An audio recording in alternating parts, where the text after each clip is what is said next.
મહેસાણાની 72 કોઠાની વાવ જે આપણા મહેસાણાનું ઘરેણું કહેવાય છે. ઘણા બધા લોકોને પ્રશ્ન થતો હશે કે વાવના અંદર અત્યારે શું કામગીરી ચાલી રહી છે, તો આજે આપણે એ જાણવાના છે. બહુ જ જૂની અને ઐતિહાસિક વસ્તુ છે અને સ્માર્ટ સિટી અને ઇન્ડિયન ગવર્મેન્ટનું હેરિટેજ પ્રોજેક્ટને જે અપડેટ કરવાનું જે વિઝન છે એ વિઝનને અનુલક્ષીને કામ કરી રહી છે. મહેસાણા માટે ફરવાનું એક હેરિટેજ સ્થળ બને એવો એક પ્લાનિંગ છે આખું, અને ગાર્ડન બનશે, આગળ જોગિંગ ટ્રેક બનશે અને સિનિયર સિટીઝનને બેસવા માટેની વ્યવસ્થાનું આ બધું પ્લાનિંગ છે.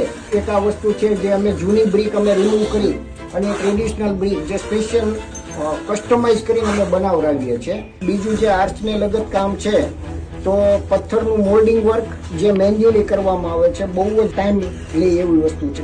બ્રિક વર્ક પ્લસ બીજું જે છે એ આર્ચનું કામ, આ બે વસ્તુ ચાલે છે હાલમાં. એટલે મતલબ કે હવે જે વાવ આપણા પહેલા જેવી હતી જ્યારે વર્ષો પહેલા, એવી હવે પબ્લિકને જોવા મળશે. યસ યસ, સેમ એ કન્ડિશનમાં જોવા મળશે તમને. આજથી 200-500 વર્ષ પહેલાની જે સિસ્ટમથી કામ કરતું એ જ અમે કામ કરીએ છીએ.